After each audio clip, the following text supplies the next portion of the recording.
Good evening. Welcome to the Red Sea podcast. Welcome to our brand new YouTube channel. If you're new, please like, please subscribe. It's all Liverpool content. It's all Red Sea podcast right here all the time. 3-4 times a week. This is the place to be. Tonight, it's all about Liverpool tier lists. We've done so many. We're finally up to centre midfields, part 2. And tonight, I'm joined by 3 fantastic guests. Very, very common people on the tier lists. All the guys that we always do it with. James, of course. Always doing it with, and the football focus guys, Steve and Ian. So welcome, guys. So start with you, James. How are you, mate?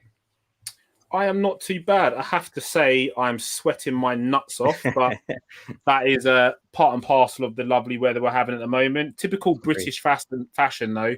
We complain when it rains and we complain when it's lovely sunshine. But about the rain. I can't grumble. I can't grumble at all. Perfect. And Steve, how are you, mate? Always I'm good, mate. I'm warm too, mate. Gone without the sleeves tonight, you know. Bad boy look and all that stuff. As if. And always good to be on here, mate. So looking forward to doing this. There's one very, very special footballer that I'm sure we'll all want to spend a lot of time talking about. So I think we need a special moment with him. Wait. I agree. And Ian, lovely to see you again, mate. I know you can't always make it, but it's always a pleasure when you can. How are you? I'm good, mate. I can't pull off the sleeveless number as well as Steve. Don't get bothered. I can't. You need some guns, lad. Absolutely. We've got Chris back as well in the comments. He's found us at our new home. So as I said, guys, if you're new, like the video, please give us a subscribe. We've only been going for 2 days and we're almost at 100 subscribers. So it's absolutely flying. So cannot wait to get into tonight's video. As Steve mentioned, there's a very special guest. Sorry, a very special person to talk about even. And yeah, it's not Joe Allen, Chris. Although you might be hearing about him as well tonight. So as Joe always, Allen. Oh God, the Welsh Xavi, eh? Yeah. Beautiful. But beautiful human being. So as always, we've got icon, legend, cult hero, underrated, had his moments, dodgy and in the bin. We've got 12 Liverpool central midfielders / cams from all the eras, pretty much from the sort of 70s up to the present day. And as always, Steve, I'd like you to get us off with the benchmark. We've got McDermott and Sammy Lee. I'll let you pick out of those two. It's Terry Mack, mate. Terry Mack. Thought you would say that, yeah. Take it away, mate.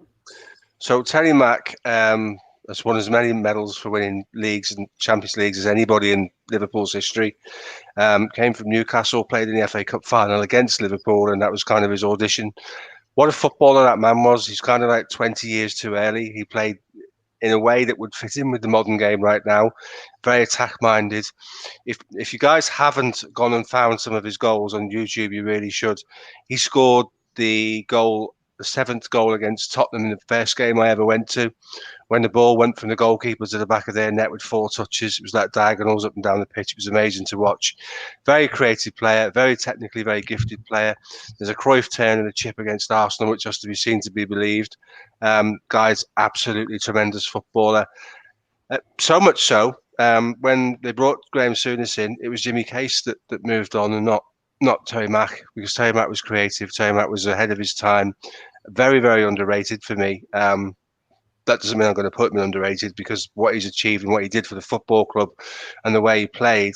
Terry McDermott was the first of the genuine attacking midfielders.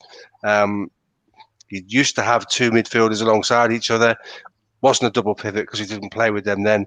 Terry Mack did things a bit different by pushing on and being a bit more creative.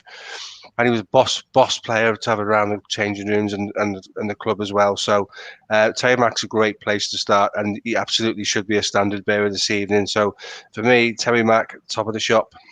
Into the icons. Absolutely, mate. The top. Brilliant. Love that. Ian, anything to add on that one, mate?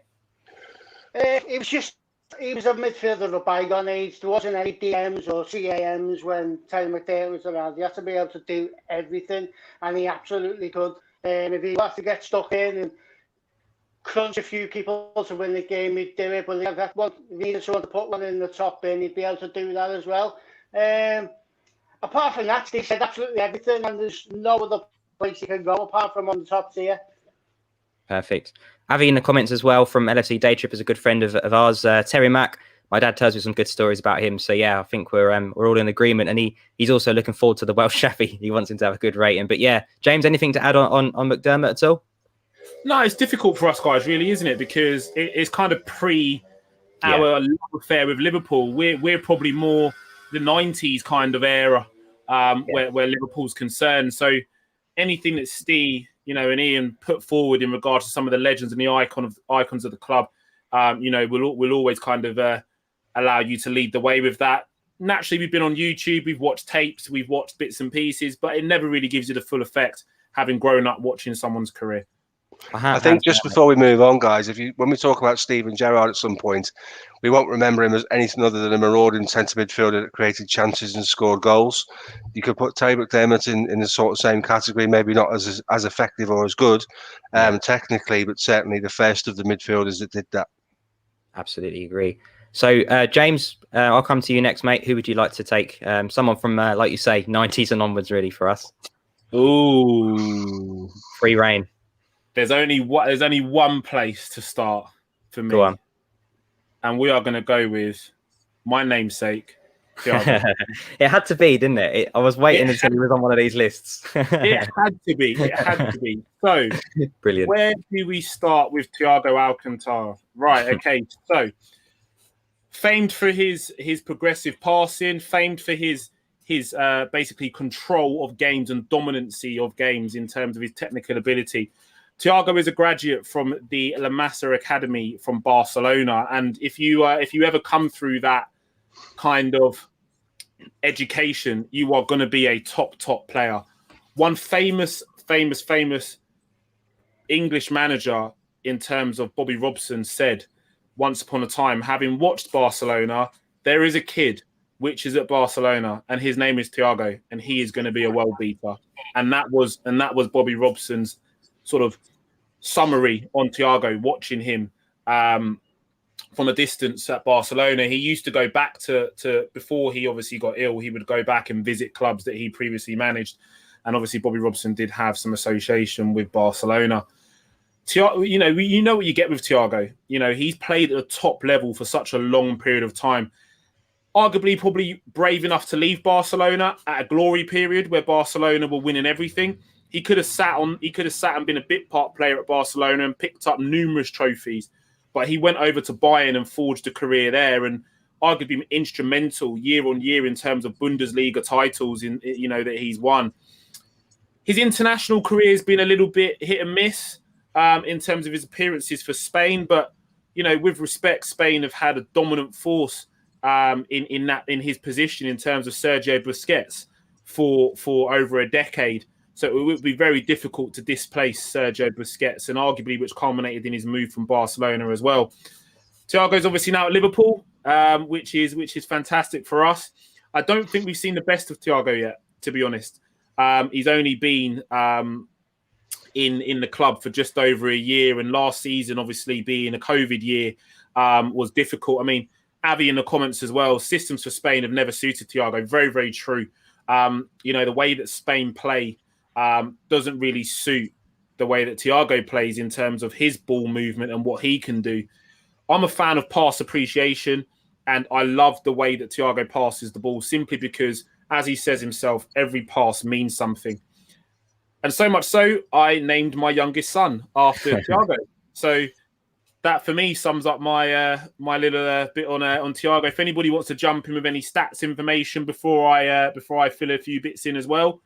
I can jump in with that and then open it to the other guys. Go for it. So like you say, signed in the summer.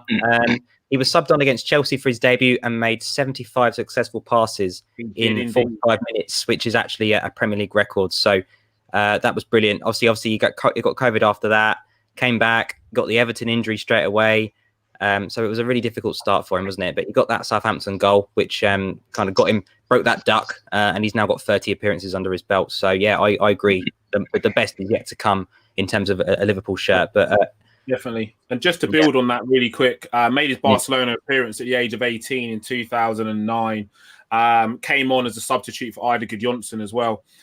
Ultimately, Eidur Gudjohnsen obviously was a spent force when he came to Barcelona, but again, to make an appearance for Barcelona at the age of 18, you have to be a special talent. Arguably, we left Barcelona in 2013 for Bayern in his debut season for Bayern Munich as well. And he signed a 4-year deal at the time with Bayern Munich too for a fee of £25 million. So nobody kind of knew what Thiago would progress into at that stage, because he was showing glimpses of it at Barca, but never really got the opportunity to fulfill his potential at Barcelona as well. And as I said, was a brave move for him to step out of his comfort zone and head over to Germany in the Bundesliga. Pep Guardiola soon followed to Bayern Munich. And again, there's another famous quote from Pep Guardiola, which is Thiago or nothing. So, yeah, he's a big game player. I'll open the floor up to Steve and Ian to add a little bit on there for Thiago. Go on, Ian. Well, it's quite obvious we haven't seen the best of Thiago in a Liverpool shirt yet. If you wanted to judge him on being not at Liverpool, he'd obviously be probably the second tier down, but because of what he's been unable to achieve at Liverpool due to COVID and due to his injuries and whatnot, I don't be able to put him in at this moment.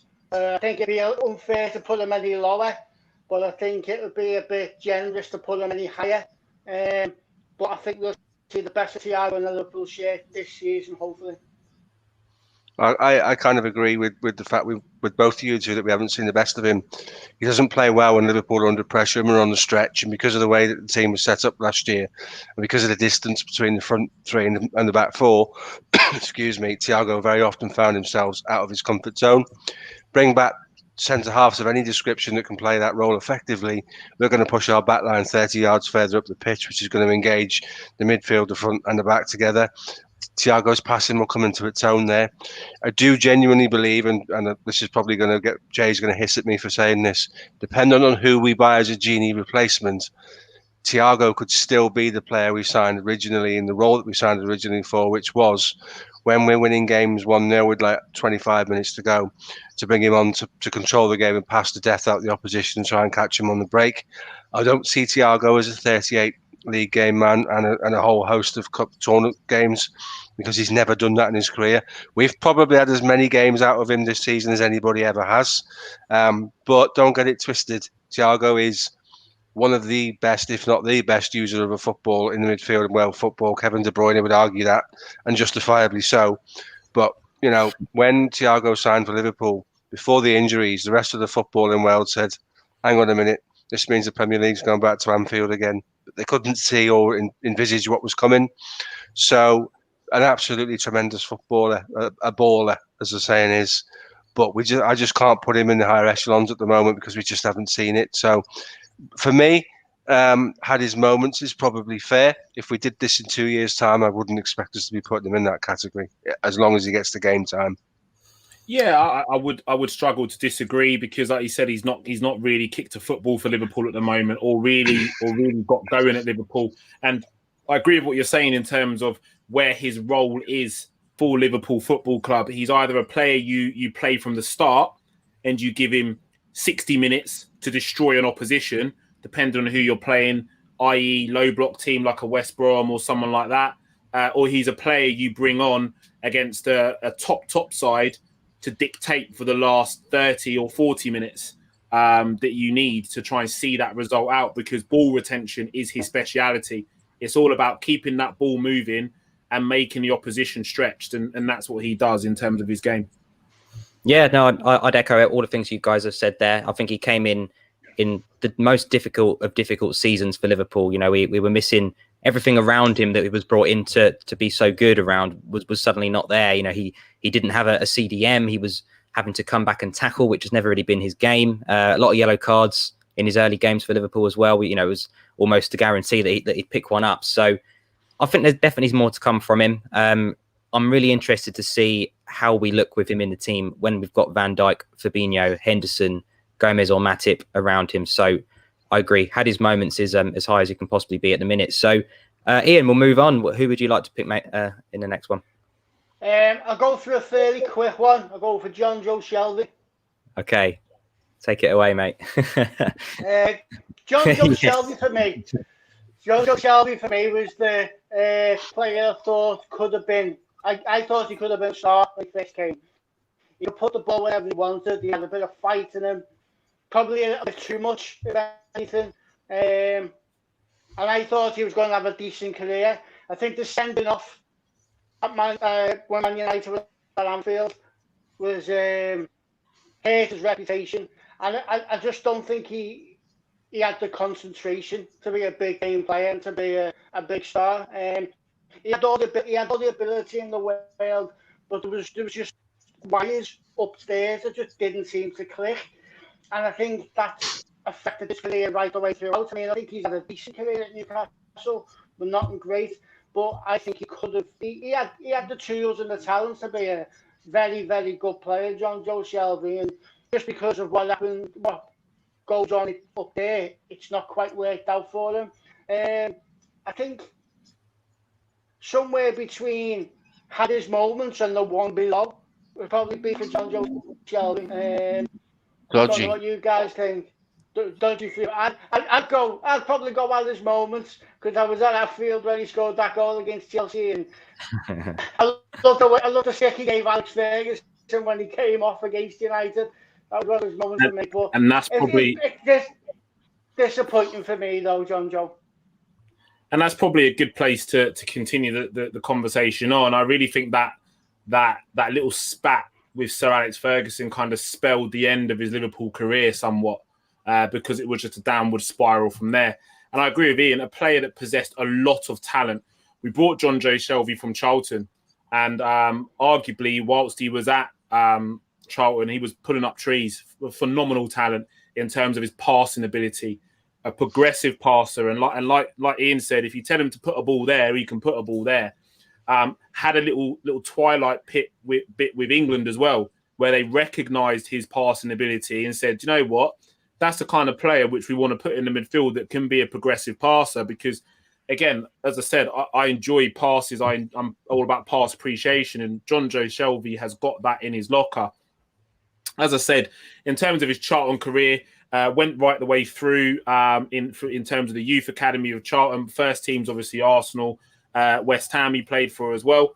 And then obviously going with his breakthrough season at Charlton Athletic in season of 2007 and 2008, scoring 14 goals in 23 appearances. Then got his move to Liverpool. The fee was initially £1.7 million and made his debut as a substitute in a League Cup game against Northampton Town at Anfield. That wasn't a very fun day, that one, was it? No, it wasn't. It was not at all. But we do not want to relive those horrible moments of being a Liverpool fan. At the time when he was at the club, there was a lot going on. There was a lot of upheaval, and ultimately culminated in a move for John Joe Shelby to Swansea City in the season of 2013, in which I felt that he actually done quite well at his time at Swansea. Then bounced over to Newcastle in 2016. And has been there ever since. There was some talk of a potential move at some stage to West Ham because West Ham did hold some interest in him, only because of his ability to break the lines with his passes. But like Ian said, they're just something that doesn't connect. Okay, in previous years, the couple of wires didn't connect up there that, was able to make him realise, hold on a second, mate, you've got the whole world at your feet here. You have got one of probably the best role models to have around in terms of Steven Gerrard to teach you how to be a professional footballer, okay? And he chose not to take that option. He's gone to Newcastle, and I feel he's matured. He has matured at Newcastle, and you're seeing that in terms of his performances on the pitch at the moment. Yeah, Steve? You could jump onto any fan YouTube channel and they might be doing something similar, and every club's got one, a player that the fans sit there and think, what if he did this and what if he did that? Now, natural ability is no longer enough to become a footballer, to become a professional footballer of a certain standard. You have to have the mentality that goes with it. Steven Gerrard has had an exceptional mentality above and beyond most of his peers. There are middle of the road players that have had a good mentality. John Joe Shelby, as the two guys have alluded to. I think he just saw himself as a bit of a big-time Charlie. He arrived on the scene at Anfield, put on a Liverpool shirt, was playing next to Steven Gerrard. A few people were saying, he's a natural successor because of his ability to use the ball. When you start to believe in your own hype, that's the beginning of the end, and that's really difficult to address. And I don't ever think he got his head around what you actually need to do to be a professional footballer. I think it was about, I'm a footballer, I'm wearing this shirt, look at me, and that's sad because, as Ian said, you could go and put a cone on a football pitch anywhere, there's a good chance he'll hit it. Stick him on Soccer AM, he's a top bins merchant all day long. But when the chips are down and you have to rely on mental strength, he just came up short, mate. So I can't categorise him the same as Thiago because, as the boys have quite rightly pointed out, the memorable thing he did was have an argument with Alex Ferguson. So for me, he doesn't belong in the bin. But in terms of his career, when he sits and looks back on it, that was a dodgy time of his career where he had the world in front of him and he failed to capitalise. Yeah, for me, I think you've all painted a lovely picture. I think he's a pretty bang average player. When we were a very bang average team, that's my opinion of him. 2010 he came in, and you've got to have a bit of quality to come in as a very young man into Liverpool at that age. But it just wasn't the right time for him. 2010 are the dark days for Liverpool fans. And yeah, I never felt he was going to ever become Liverpool quality, whether he had the mentality or not. I just don't feel he had enough personally. I think he would have done more in his career after Liverpool move to prove us all right if he did have that. But, like you say, I know you can say the mentality wasn't there, but at some point, surely he would have done better than, Newcastle. He's not really shone enough for me. So I personally think that, I think in the bin probably might be a bit harsh, but yeah, definitely between in the bin and dodgy for me, rather than dodgy and had his moments. But no, dodgy. Avi in the comments here makes a fantastic point that he never got on with Brendan Rodgers either at a crucial time in his development. I don't think a lot of players got on with Brendan Rodgers from what we're led to believe. I don't think he was a favourite in the changing room, in the dressing room, to be fair, as a manager, and the whole envelope thing that we saw on our TV and kind of showed was the name in the envelope. I think that Brendan Rodgers is. Brendan Rodgers was sorry, carry on, Steve. Sorry. I think Brendan Rodgers was an egotistical maniac, and the biggest thing he brought to the club was his ego. Now it's nice to see that losing his job at Liverpool has allowed him to address that, and he's gone and sort of reinvented himself at Celtic, and he's a decent coach. But at Liverpool, it was all about stealing secretaries and binning your wife and all that stuff, and it was all about the ego, mate.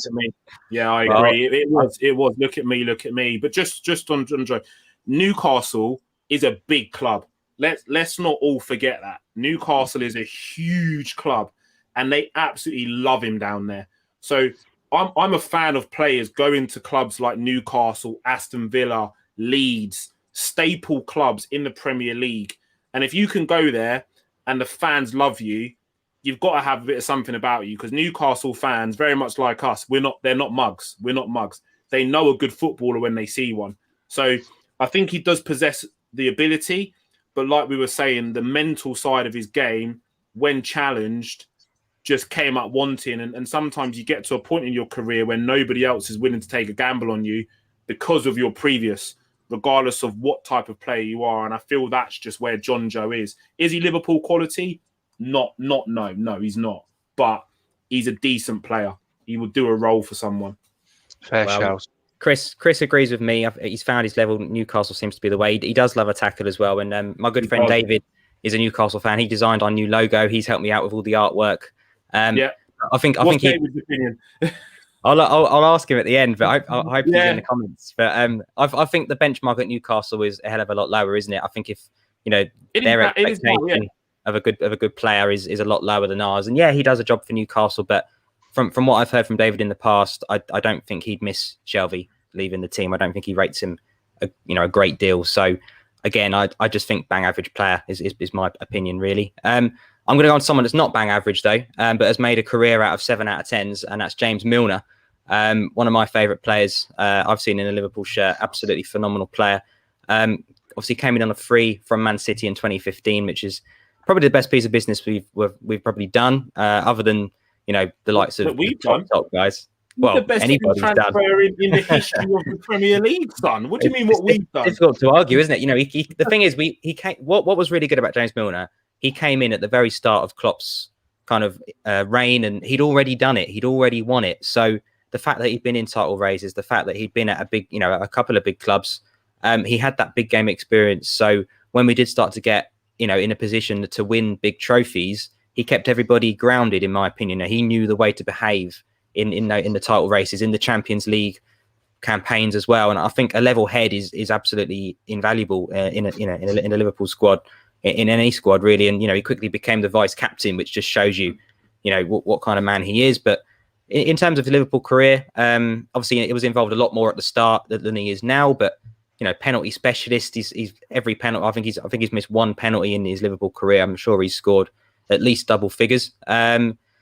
9 assists in one Champions League campaign is still a record. I think that's going to take some beating in terms of the group games all the way to the final. 9 assists is quite incredible. And yeah, he's got 26 goals in already 250 games. So he's one of them players that just never stops. We see him in pre-season.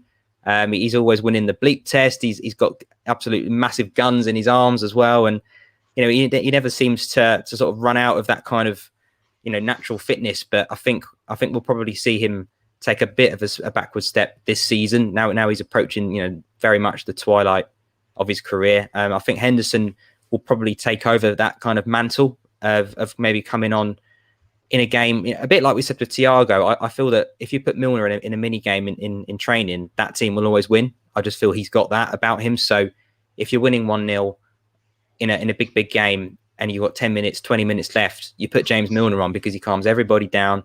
He does the basic stuff brilliantly. And everybody feels when James Milner's there, they're all heading in the same direction. And as Chris says in the comments, it's all about that Ribena, isn't it? He's an absolute personality, isn't he, James Milner? It's great to see him on social media as well. So great guy, great player.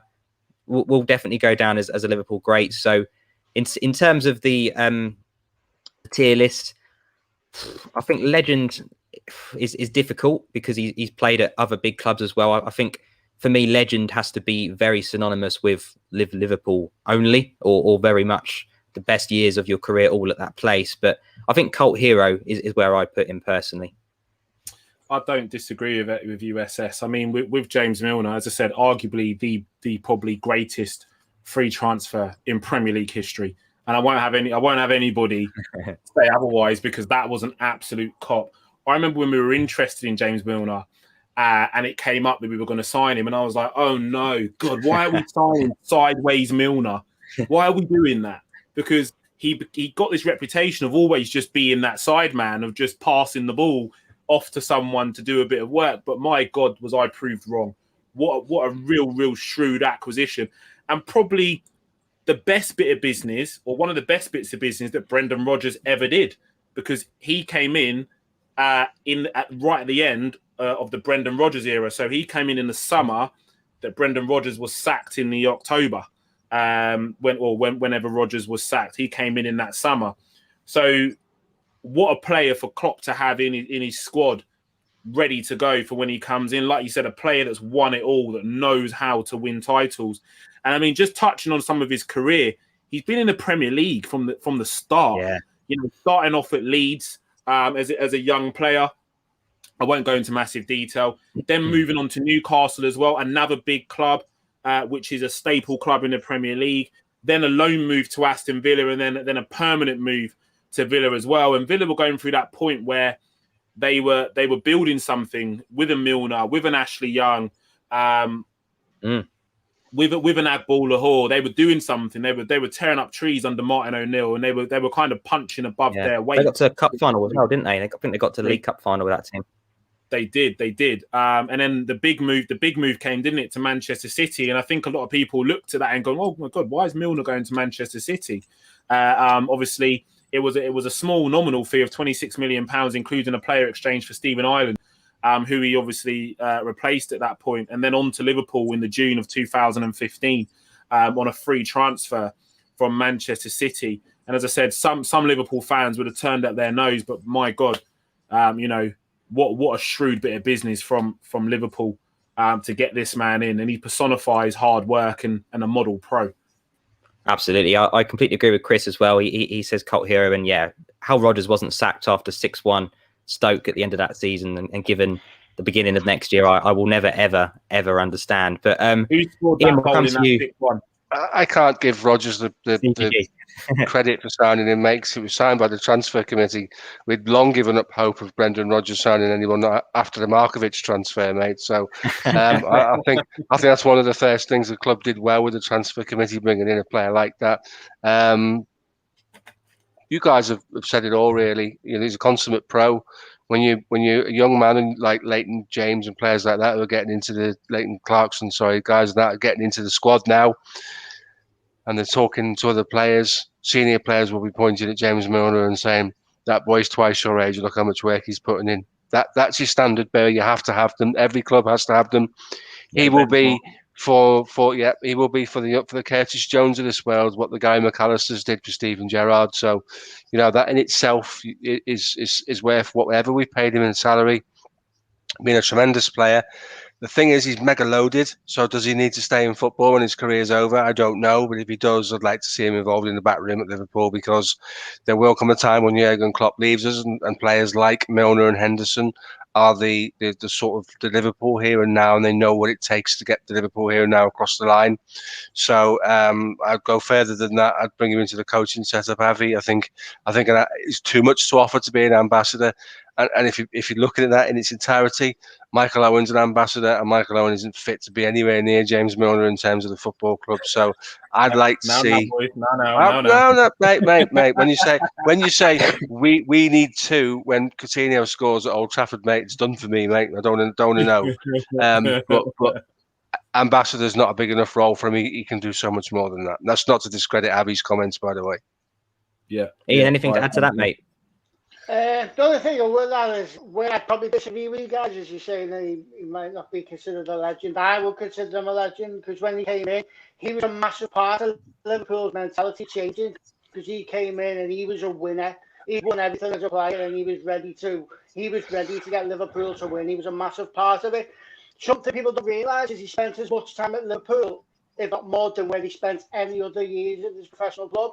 In his professional career, he's actually spent more time at Liverpool. So for me, he will be a Liverpool legend. That's where I put him. I know he ain't going to go there because I'm going to be outvoted. But I love James Milner, and it seems to be the thing that we write him off every season when it gets to April or May. This is his last season now, and then somebody turns up a pre-season and makes the little kids look so unfit. So love the lad, legend for me. Is he anywhere near the Premier League record appearances? Is he anywhere near that? Gareth Barry's played like 12,300 games, mate. So no one's getting anywhere near that. I would put James Milner in legend, to be honest, boys. Okay.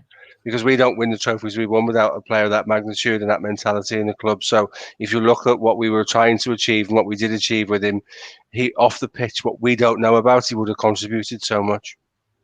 So we've got two legends, James.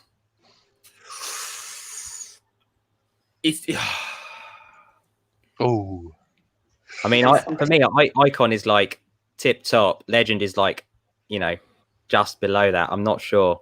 I think he's in the right place. Big gap between legend and icon. Yeah, I can't give him icon. Icon is reserved for the creme de la creme, the Liverpool. The Liverpool. Got someone else coming there. Do you know what, guys? In the comments. We'll put it to the comments. That's what I'm going. In the comments. That's fair enough. We've got lots of legends in the comments. It's a done deal. Yeah. Legend it is. Ian's like, yes. Legend it is, guys in the comments, get involved as much as we are. If you have any opinions on whether we're putting anybody, throw your comments in. Throw your comments in and throw them in quickly because, we want you guys to be involved as well. Yeah, they're all saying legend. Icons for Aquilani, Chris says as well. He needs his very own box below in the bin. I think Chris needs to go to bed. Right, we're back to Steve, I think now, mate. Who would you like next? I can put it back on his Put the little butchers lad in, mate. Sammy Lee. Cool. So Sammy Lee came into the club sort of in the 80s when the likes of Terry McDermott and players like that were coming to the end of their careers. didn't look like a footballer at all. Always blood red in the face, carrying around these massive legs that didn't look like he'd done any training ever. But he was box to box. He was a workhorse. He was the Didier Deschamps water carrier type of thing with a little bit more. So for me, Sammy Lee won numerous titles. He won numerous Champions Leagues. I used to deliver his newspaper, so that's got to count for something. Top player, industrious, allowed the flair players to do what they needed to do, but wasn't adverse to being the third man running and bombing on and grabbing goals as well. He could run more than a butcher's dog, is what we used to say when he was playing, mate. He was as fit as a flea, never looked it. For me, we wouldn't win some of the trophies we would have, won without him because of his industrious nature and his hard work. I'm going to go with Sammy Lee would be up alongside James Milner. That guy was overlooked by so many, and he really shouldn't have been because he was top drawer, his absolute quality. Fair play. Avi's in agreement. I only really know Sammy Lee as Sam Allardyce's assistant, really.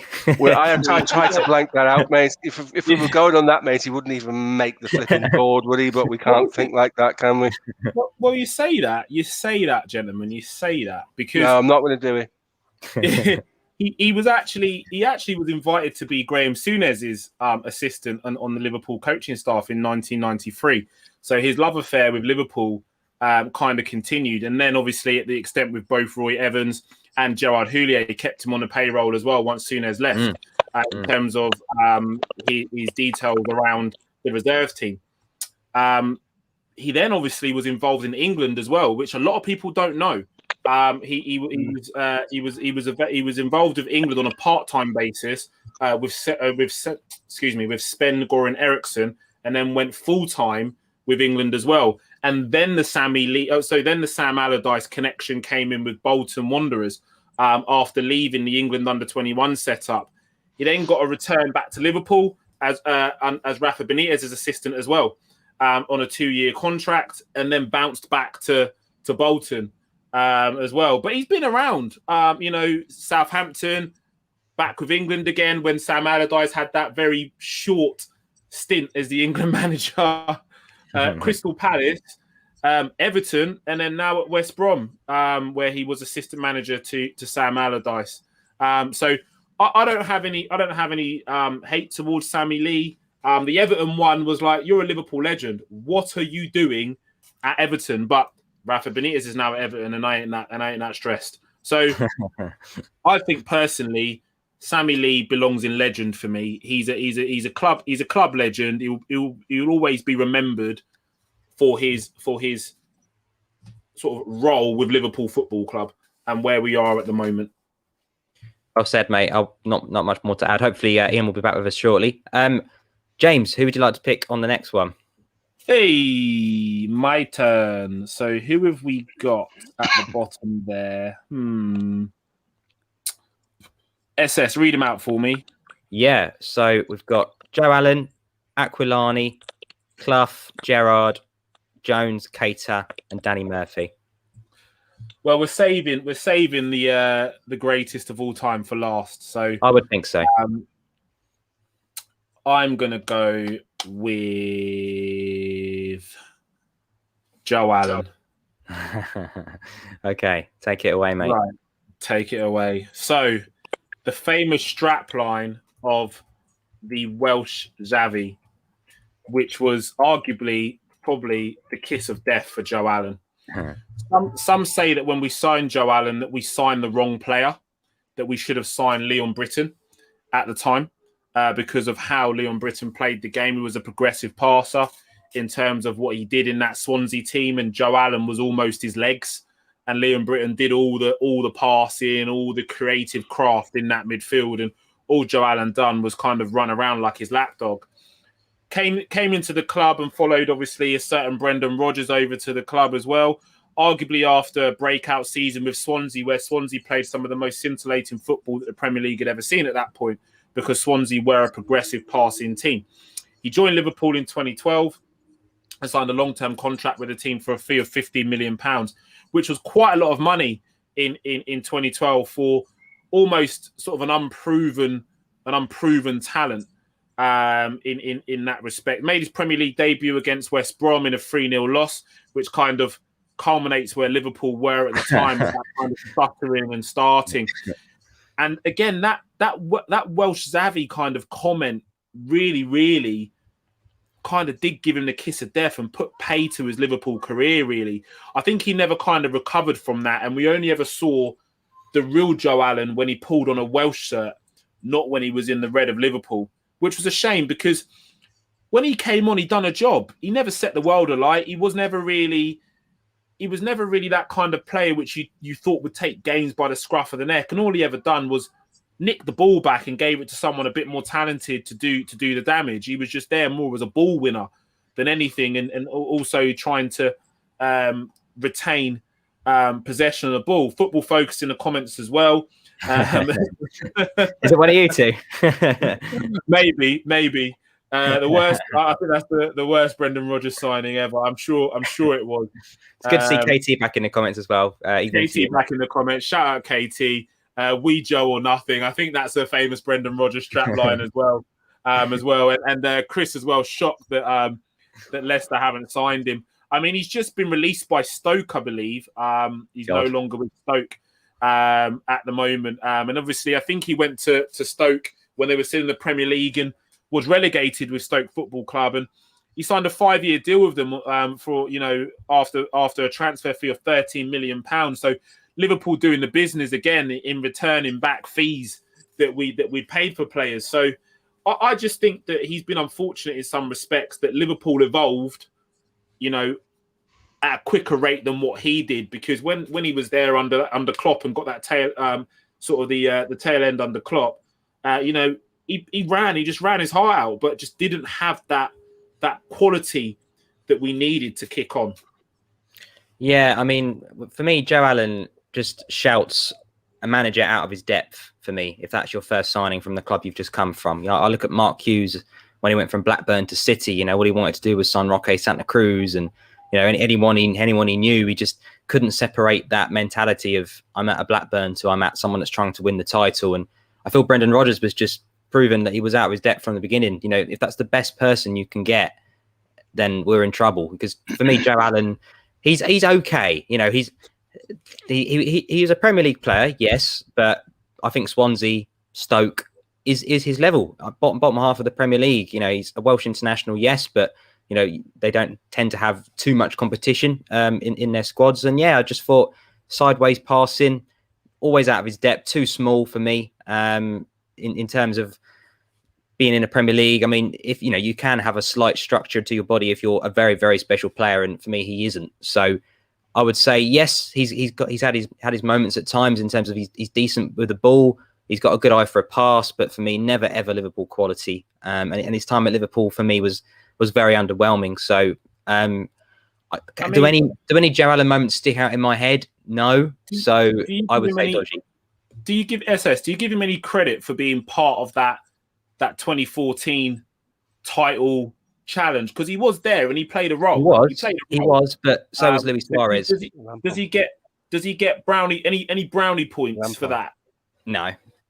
Luis Suarez ran out of his skin, gets us that title challenge. Raheem Sterling coming through, Sturridge as well there, but I don't disagree. All I'm thinking is, does he go from dodgy to having his moments based off the back of that 2014 title run? That's how close it is for me. If I was going to move him, I'd move him down, not up. Right. Okay. Okay. I got 2 points to make. The first one is I went through my family tree to see if there's any Welsh in me so I could go to the Euros. That's how easy it is to play for Wales. Right. So let's not think these are established Welsh international, mate. The postman can play for Wales. No disrespect to any Welsh people watching us, but they're not blessed with a plethora of talented footballers. He'd probably be the best of his type for that. The second thing would be Welsh Xavi and all that stuff isn't done because he's a good footballer. It's done because it's endearing and it's to paper over the cracks and give us something to speak about other than the very average performances he put in for Liverpool. So when we say that, guys, we don't mean it. Okay, we're saying there's an irony attached to it. So for me, quite frankly and honestly, and I don't very often do this, but I am going to do this tonight. simply not ever good enough for Liverpool, not even close. So for me, I would never put him in the bin because he tried. But in terms of his career, Liverpool career, in terms of his football career, certainly dodgy for me, mate. Like Steve agrees with me. Get in there. No, look, I'm merely just provoking the conversation and discussion. He was part of arguably our third best assault on the title. Yeah, but that was a front three thing, mate. That was driven by Suarez's movement, creating space for Sturridge, creating space for Sterling, with Gerrard filling in behind. Jordan Henderson was pivotal in that period, as we know, when he got sent off against City. Yeah. I just think Joe Allen came along for the ride. Now, I'm not very often negative about footballers. I used to sit and watch Liverpool play with Joe Allen in there, thinking, why did I never play for Liverpool if this guy can? Because he can't do anything particularly well. I agree. Ian, anything to add before we close on Joe Allen, mate? He was like a nothing player for me. Couldn't score goals, couldn't stop him. I didn't know what he was. He was there the season, having a season ticket. It was frustrating watching him because, like Steve said, I used to thought I could have played in here, and I was a little bit taller than him as well. And I'm only 5'7", so proper dodgy, not just dodgy, proper dodgy. Proper dodgy. 132 games somehow he managed for us, 7 goals in that time. But yeah, Joe Allen for me, very underwhelming. And yeah, well, the Welsh Xavi thing, the people that were calling him the Welsh Xavi, they were comparing Flanagan to Caffey as well. That's a fair point. Yeah, not the greatest of opinions. Ian, I think are we back to you now? I think we are. We'll go on then. Go on, mate. Take it away. Let's go with Nigel Clough. Yeah, good shout. So Nigel Clough for me, good pedigree. Was one I wasn't overly excited with anyway. He was a player that did well when he played against Liverpool. That was the type. He was one of them players. He was good at Forest, who at the time we used to struggle against Forest. I can remember the season we won the league. We drew 2-2 both games. I felt a bit sorry for him because when he came back, when he came to Liverpool, a lot of fans still had in their minds what his father had said at Hillsborough, which I'm sure Steve can speak about as well. So that was always on fans' minds when Nigel Clough came. He started off well, 2 goals against Sheffield United at home, and then I think a week later or a few days later, scored a little flick back heel against QPR. And I thought, oh, maybe he'll go on to do good things for us. Scored 2 goals against United in the 3-3 comeback. And then from then on, his career at Liverpool never really took off. Just in poor form, expected. But I think because of the United game and because of his debut and a couple of other things, he might just sneak in to have his moments. It's interesting because there are certain footballers that if you take them out of a club, simply can't perform. Paul Stewart would be one. When he left Spurs, he was not a patch of the player he was when he came to Liverpool. And I'd put Nigel Clough in the same category. It just seemed to work within the attachments of Nottingham Forest and what they did. He was an infinitely better footballer for Forest than he was for Liverpool. Ironically enough, that 3-3 was heralded my first ever mass brawl in a pub, because we were in a pub and 3-0 to Manchester United, and the Manchester United fans were coming in from the bar to the lounge, giving it all this and that. And then 3-1, 3-2, and at 3-3, mate, it just went off. So thank you very much, Nigel Clough, for the black eye. It was an interesting evening after that, I can tell you. But to be fair, for me, I think had his moments, is pushing it. 2 goals against Manchester United being the highlight of his career. And Peter Schmeichel would tell you he should have got the first one because it was a daisy cutter from about 25 yards. And if you've ever seen that goal, you would wonder how a goalkeeper of Schmeichel's caliber didn't get to it. He really disappointed. He came to the club with such a reputation as a really nice footballer, and he was a really nice footballer. Similarly to Dean Saunders, who we'll talk about in another show, I'm sure. amazing for another club, just can't do it the Liverpool way. So I struggle with Nigel Clough. I think Nigel Clough's Liverpool career, to be brutally honest with you, was dodgy. So Steve, just quickly, I'd like you just to shed a little bit of light on the Hillsborough comments from Clough Senior. I know that Ian referenced them slightly and very briefly in what he said about Nigel Clough, but I think that some of the younger viewers on our podcast would probably do well to obviously receive some of that knowledge. So yeah, I missed what Ian said. Can you just remind me what Ian said? I was getting my drink from over there. I missed it. What did Ian say? So Ian, if you start, because I know a little bit about it, but I'm all for being educated in regards to previous Liverpool, and this is why you guys are part of the show. So Ian, you were referencing some of the comments about Clough Senior and what he'd have said in the aftermath of the Hillsborough tragedy. Yeah, so obviously we all know what happened to Hillsborough, and we all know that Brian Clough was the Forest manager at the time, and he basically said what the Sun had been saying. He basically said it was Liverpool fans who killed Liverpool fans, and I think he went on record as saying that, didn't he, Steve? Brian Clough. So Nigel Clough had a habit of shooting with his mouth. Brian Clough, sorry, had a habit of shooting with his mouth before he even thought. What was unfair at the time was football had a drinking culture. 70% of football fans went to games drunk. End of. That's just how it was. That's what they used to do. They used to drink before the games, binge drink, and go to games drunk. There were fans there without tickets, but what he should have done was remain silent on the situation. He was very out of order. He was suggesting some of the things that were suggested by the newspapers.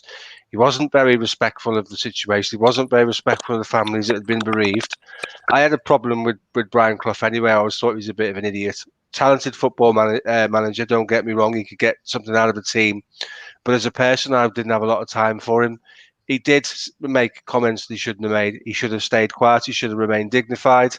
In situations like this, you should have learned from the manager at Juventus with Heysel, who didn't come out and slaughter Liverpool Football Club, because they take a time to understand what's gone on, and that's really important. And it's a good thing you say there, Jay. The youngsters of today, every time the anniversary of Heysel comes around, you see the same things on social media. I'll educate anybody who wants to talk about that any day of the week.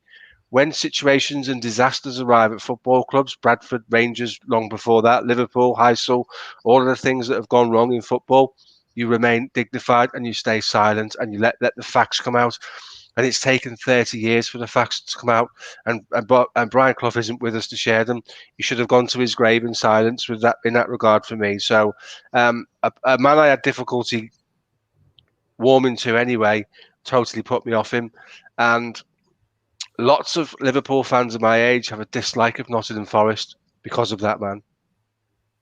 Yeah, agreed. And again, and Steve, like, obviously I appreciate you sharing some of your insight in regards to years gone by and previous of Liverpool Football Club.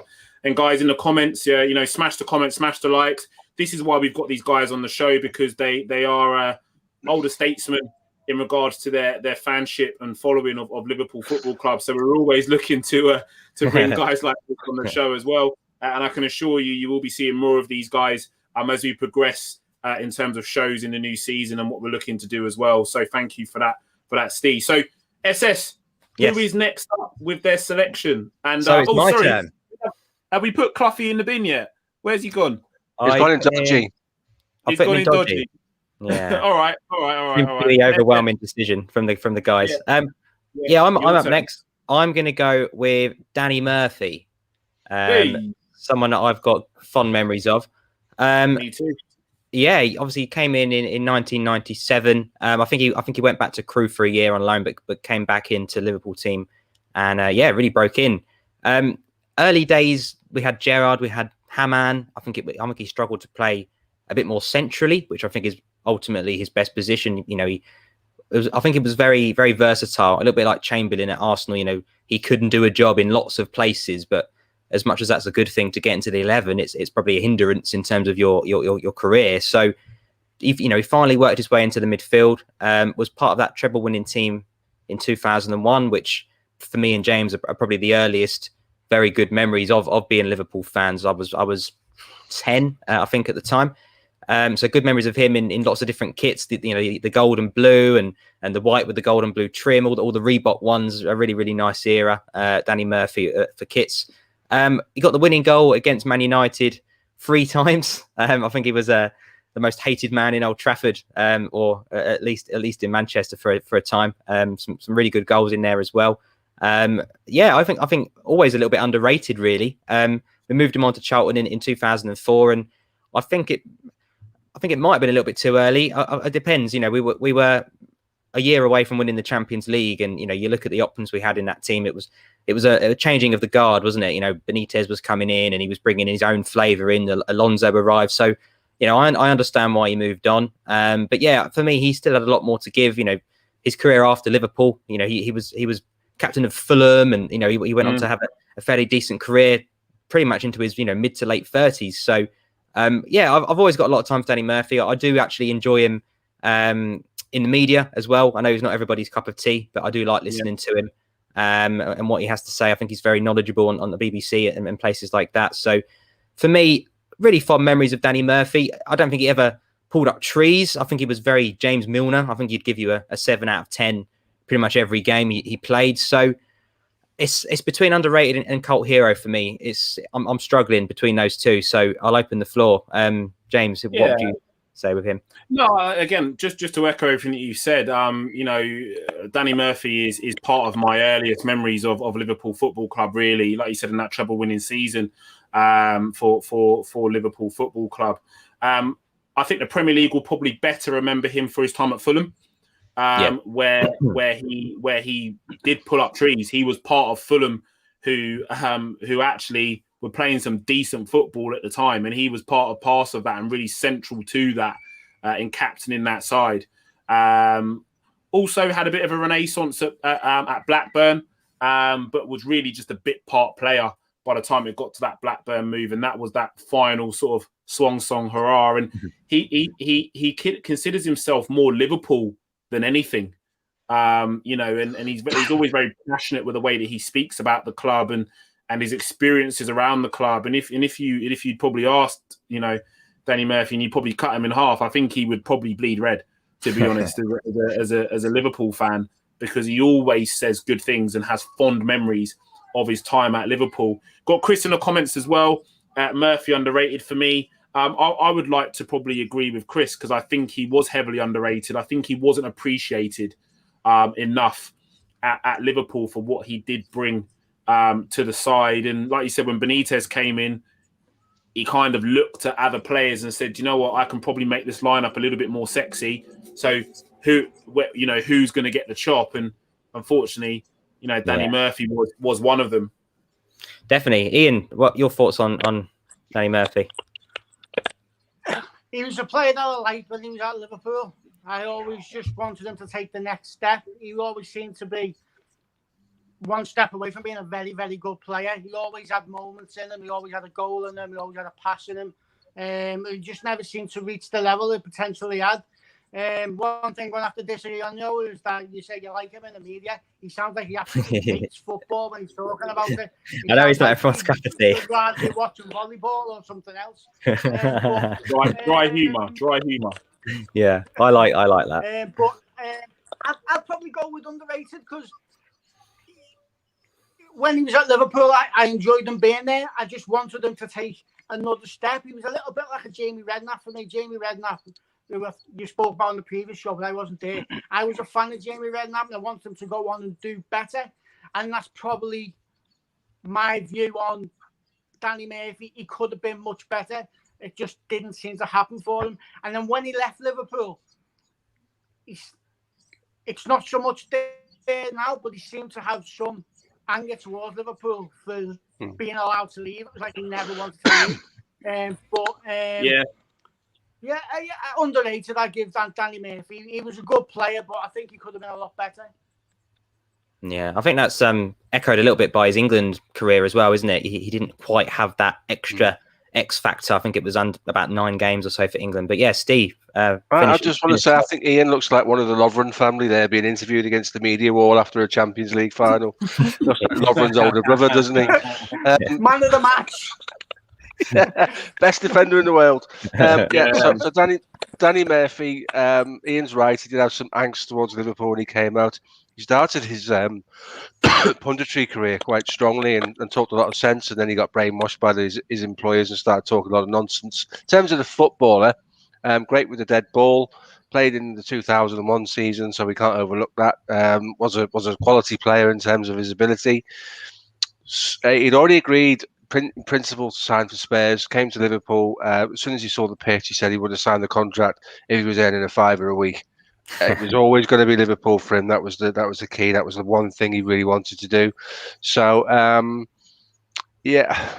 look, you can't put him lower than Colt Hero. You can't. The guy contributed so much to 2001. He was a quality player at that time. Is he a Colt Hero? If you stood on a cop and you introduced him, see, this is the thing I don't want to do. If you brought Danny Murphy onto the pitch as an ex-players thing, a sell-out home game, he wouldn't get a very good reception because of the things that Ian said, and I agree with that. And that would taint a lot of people's opinions of Danny Murphy as a player. I think you'd have to put him down as a Cult Hero because of the medals he got and the contributions of the medals he got. And we know that we love players who score against Man United. We love Shaqiri for his 2 goals against Man United. Danny Murphy actually was the difference often in 2 or 3 of those games. So I'd put him in Cult Hero. And that's because of 2001 and the goals against Manchester United. The rest of his career is very much sort of at the level below for me. Yeah, I agree with that. I mean, I was struggling between the two, but I agree. James, you happy with that? Yeah. If I'm outvoted, fine. Yeah. No, that's cool. So, Steve, I think we are back to you again, mate. Who's left? We've got Aquilani, Gerrard, Jones, and Keita. Right, I'm going to go with Naby Keita because we've got to get some stuff off our chest here tonight, boys, haven't we? So obviously Naby Keita will be really long or really quick. it'll be very direct. That's what it'll be. Naby Keita joined the club for sort of about 57 million, I think it was, a while ago, and we're still waiting for him to spark. He's been at the club now for 3 seasons. And we're still waiting for the Naby Keita of RB Leipzig, where he picked the ball up and drove at people. Much of that is to do with the fact that we don't play that way. So it was a strange signing with regards to that, because Klopp stumbled across a formula with the 3 sort of holding midfielders that released the front 3 and made us what we were. I think if he'd known that, Naby Keita would have struggled to fit into the equation. We all want to see Naby Keita come out of this rut he's in terms of form, because he's got something. He's great off either foot. He's got really nice balance. His first touch is incredible. What he does when the ball is coming towards him, he chops into it and changes its direction. But because he's so agile and able to move off either foot, he wrong foots people all the time. It's really nice to watch. He could sidestep you in a phone box. He's got that much about him. But the problem with Naby Keita is he's never available.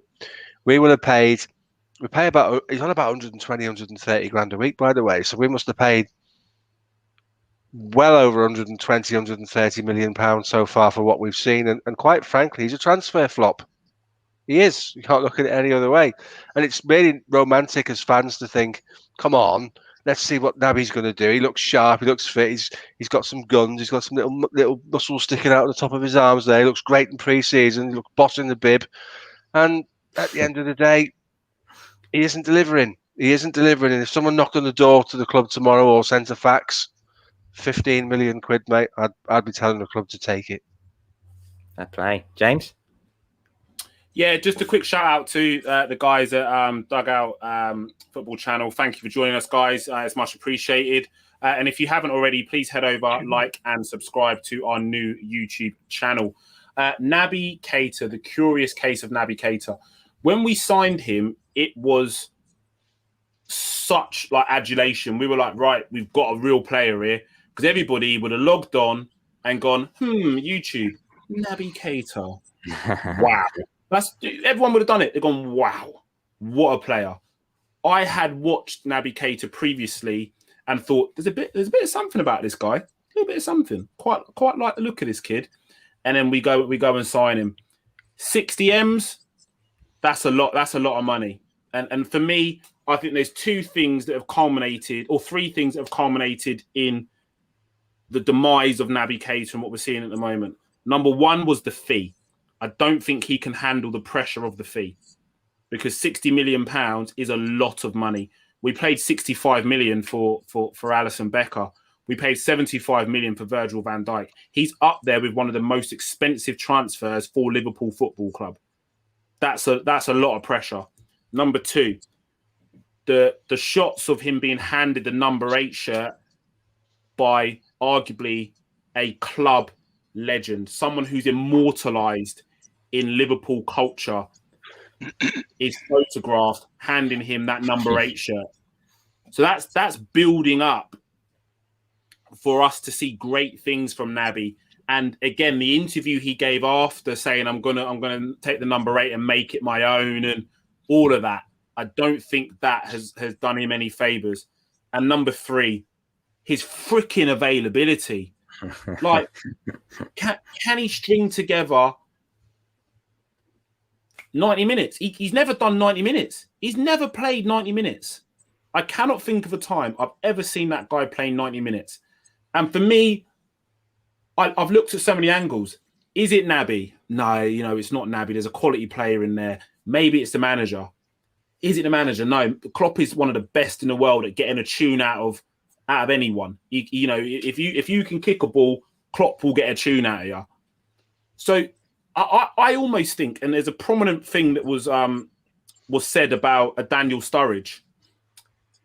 Is he really injured, or does he not want to play because of the mental side? And a lot of players go through that. I think there's a mental block there with Naby Keita, because to be a professional footballer at the highest level in the Premier League, however unfortunate and however wrong it sounds, you play through injuries. You got players putting on the red of Liverpool that are injured, and they're playing through those injuries. Jordan Henderson, he was on injections all of last season. All of last season, he was on injections until he actually the groin broke down because he couldn't go any further. But he realised how important it was for Liverpool's success last season. Could I get that out of Naby Keita? We couldn't. We could not sit here and hang our hats on and say that Naby would do that confidently. Who knows? Behind the scenes, that might be going on. But I don't see that desire from him in terms of being a Liverpool football player. I don't see that want and that desire to pull on the red of Liverpool. And we're passionate fans. We want players that are going to run through brick walls for that club. And for me, he doesn't personify that. And I really, really struggle when you see the Naby sexuals on Twitter going, oh my God, he should be getting more minutes. He should be playing more. Why are we doing this to Naby Keita? Oh my God, he's such a quality player and so on and so forth. I've never seen it. I've not seen it. And if I see any of you in my Twitter timeline being Naby sexual, I'm coming for you because I've not seen it. There is so much love for him on Twitter, isn't there? So many accounts, called Naby Lad and all this business. And I'm thinking, no problem with repping a player, but me and James, and I imagine Steve and Ian as well. We call it as we see it, and I've not seen it. He was dragged off against Madrid after half an hour. He didn't play 1 minute. Cost us the game with a lack of discipline. Yeah, exactly. That was the right word. Klopp, the only thing Klopp didn't do is go and get him by the freaking ear. That's the only thing he didn't do. He obviously off the park. I remember we were talking about the game over on Football Focused at the time, weren't we? We were all on there together, and the team news dropped, and we saw Naby Keita on the lineup, and we were like, okay, that's a bit weird. bit of a strange one. He's not really done anything to deserve a starting 11, especially in a game of this magnitude. And like you say, Klopp obviously put him in there to do a specific job, and he just totally ignored him. Or he just can't handle being a Liverpool player. We signed him a year in advance. Everybody, 60 million. Cool, we've got that done a year in advance with 60 million pounds, and there was a clause if Leipzig finish fourth, it's 60 mil. If they finish in the Europa League, it's 55, etc. So it ended up costing us in and around, like you said, the 50 to 60 million mark, and could never handle the price, could never handle the number 8 shirt. And I still genuinely, 3 years, I think he's about to start his 4th season. He's only got 2 years left on his contract. And, if I see anybody saying he deserves a new one, I'm really struggling to see where you're coming from. So I don't know. Like James says, I don't really know still what kind of midfielder he is, because I class midfielders as a Mascherano, ball winner, do the dirty work, master of the dark arts, as Ian says. A Xabi Alonso, which is just a Rolls Royce of a midfielder, can ping a ball anywhere you like, and a Steven Gerrard, which gets forward, can do it all, a leader. And he's none of those three. Not even to that quality, but I don't know if he's a CDM. Is he a box-to-box? Is he a Cam? Is he a Wijnaldum? I still am yet to see him have a good game for us. I think the only moment that really comes to mind is his goal against Porto at Anfield, which was quite early on in that game in the Champions League. But other than that, yeah, I mean, for the amount of money he costs compared to the performances we've seen, I struggle with anything higher than in the bin. I really, really do. Not enough said about the money we've wasted on that guy, mate. Not enough said. Shocking. Yeah. I'm sure Ian's going to fill us in now, though. Yeah. Take it away, Ian. Mate, you know what? I'm not going to be as nice as you. Just put him in the bin. He doesn't fancy it. I'm sick of seeing this every time he gets substituted. Get him out. If he doesn't fancy it, just get rid. That's the way I feel about Naby Keita.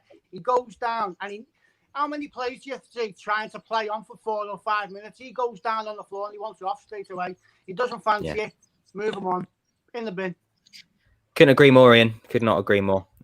So he needs very much. That's scathing, that boys. Scathing, but pretty accurate, to be fair. Just to think, when you see players like, and I don't want to labour the point, but Gini Wijnaldum, 70 grand a week for 5 years, what he gives to Liverpool, Naby Keita is on double that wage, and I really struggle with that. It pains me. Just before we move on, a couple of comments. Chris, injury prone category. That's not a bad shout, to be fair. There's a couple that would go in there from all different positions. That's a great shout from Chris. Statman Stubbs is in the comments. He's part of the Red Sea podcast team, so go and subscribe to his channel as well. Again, Liverpool mascot made more appearances than Keita. He's definitely been seen a lot more around the place. But yeah, as Statman Stubbs says, give us a subscribe as well on this channel. We're approaching 100 subscribers already, so it would be amazing to hit that before the start of the season. And yeah, people that say he deserves a new contract, he thinks lives in Narnia land. So I would agree with that. We are back to you, James, I believe. Ooh. Okay, let's do. Who we got left? Who we got? Aquilani, Gerrard, and who's the last one? I can't see. Curtis Jones. Yeah. So we're leaving Gerrard to last, aren't we? Yeah, let's quickly skip through Aquilani and Curtis Jones because and then get to the real meat of the podcast, right? So I if it's okay with you guys, I will take both of these because I'm going to make it incredibly quick. Go for it. I'll just make one comment about Aquilani. His eyes are too close together. You can't be a footballer when you look like a fish. He's got eyes like a fish. Right, guys. Aquilani, I have to make a confession. When we were linked with Aquilani and ultimately signed him, I was mega excited. Because you heard nothing but good things about Alberto Aquilani. It was always, everything you heard from Italy was this kid is a world beater and has everything to be a top draw player at Liverpool Football Club. He's a future of Liverpool Football Club. I could have probably stomached the flop that he was if we didn't shoehorn Xabi Alonso out of the club in the way that we did and then brought this guy in. Anybody that was to follow Xabi Alonso, was doomed. It was doomed from the get-go. The whole fanfare of moving Xabi Alonso on so we can buy Gareth Barry and buy this shower of what time is it? 9. You're all right. Kid, close your ears. This shower of shit was an absolute mess up on Benitez's point. And Benitez didn't get much wrong during his Liverpool tenureship when he was at the club. And I have massive respect for Rafa Benitez, even though he looks like a Deliveroo driver over at Everton. But I still respect the man because he brought me a Champions League trophy, gift wrapped with a kiss from Steven Gerrard. But this was a total mess up and oversight from Rafa Benitez in bringing in Aquilani. Stayed with the club for such a long time and very rarely, he didn't really kick a ball. The only time I actually remember seeing him play some decent football was in the first game of the season, I think was against Man United and was injured. And then he made an appearance at Fenway Park in a pre-season game under Brendan Rodgers, where he was given an opportunity to see if he had any worth to the club, and he flopped that as well. So I think personally he belongs nowhere else but in the bin. Yep, I agree. Any other takers? Guys, Yep, agreed. Yep. I think he's hit that on the In head. the words of Alberto Moreno, get out! you taking young Curtis as well, James? Did you say? Sorry, mate. Yeah, young Curtis Jones. I think it's very, very difficult to categorize Curtis Jones at this present time. We've not seen enough. With Curtis Jones, he's a player which is held in such high regard. Arguably very unlucky to not feature more in this this current, England under 23s campaign, which ended in such, terrible circumstances, really, because they just didn't do enough. And he was playing second fiddle to Ben Davies. God, really? But that's it. That's tactically in that management from the England setup again. But we move. I think we're going to see a lot from Curtis Jones. I have been critical of Curtis Jones in the past, and I will say this: he lacks the ability to do the basics at this stage. He doesn't do the basics. I feel he overcomplicates football. He's always looking to trek back, and chop back. And I know what he's trying to do. He's trying to create space because he's a player which I feel wants to dictate play. But he's not quite there yet. He doesn't quite have the skill set yet in order to dictate play. Having a Thiago there in the team is gonna show him how to really dictate play. When to move the ball fast, when to slow it down, when to jog the ball on, when to trek into space, when to open your body up and let the ball roll. Things like that. He's in a great place to learn. And the reason why the club haven't loaned him, because they know where he's at in his development, and he will only get better. I mean, great comment here from Chris Welch. Would you loan him out? I don't think he's going to. No, I wouldn't loan him out. I am sick to death of Liverpool Football Club loaning out our top talent. Don't loan out our top talent. Keep them at the club and put them around the world's best players or some of the world's best players to learn how to be a model pro. We've seen success with Phil Foden. Phil Foden, and I'm man enough to say it, looks like a fantastic player.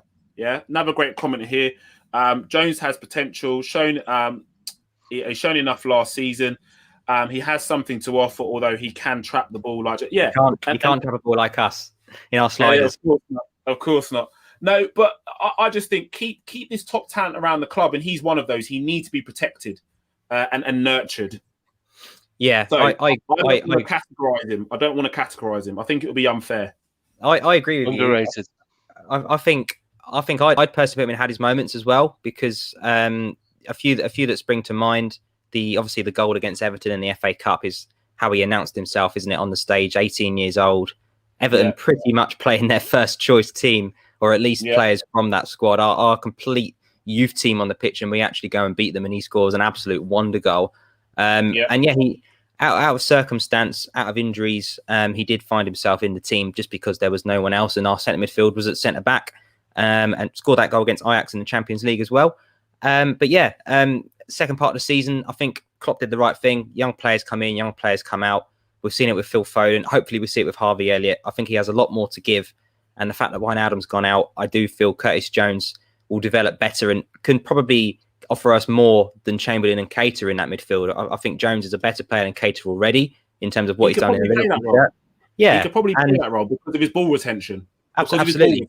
And Ox looks like he may be playing in the front three or even as a false nine, back up to Firmino, by what I've heard on the grapevine. So, Curtis Jones, I would put in had his moments for now. But, Steve, you were saying underrated, yeah?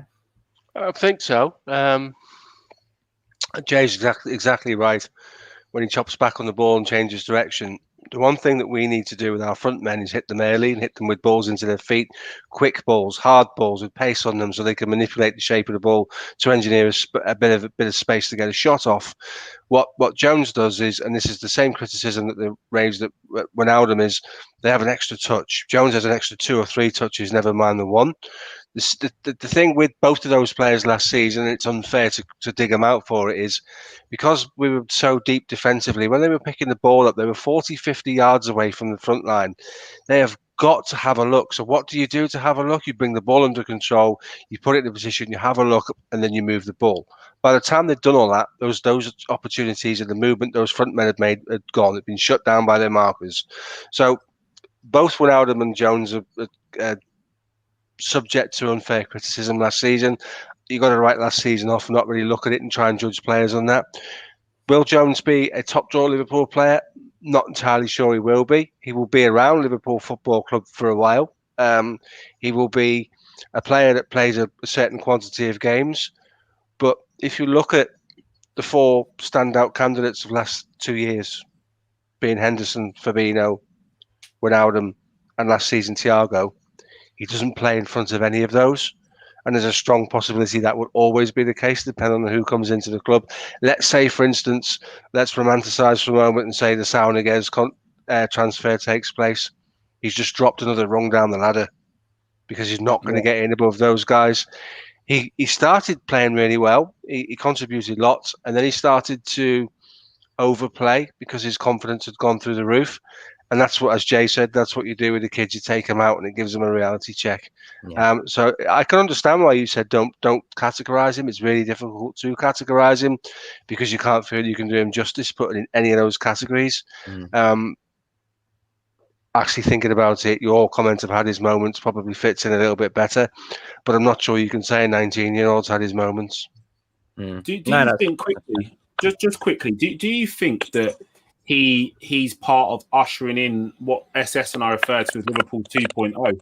I think we're going to see a few more glimpses of him this season. And you look at where everybody's at in there in terms of their age. Hendo 31, Thiago 30, Fabinho 28. I think Liverpool are succession planning, to be honest, and I think that Curtis Jones is very much part of that. In terms of it's cheap in terms of his wages. We don't pay him a lot because he came through the club, so he never came in with a big agent looking for a big contract. I suspect he will be maybe for 10 years one of 6 centre midfielders that are in the club, and the jury's out what role within those 6 centre midfielders he plays. If he stays where he is now, he'll always be on the fringes, and we've had players like that for years who've been happy with that position.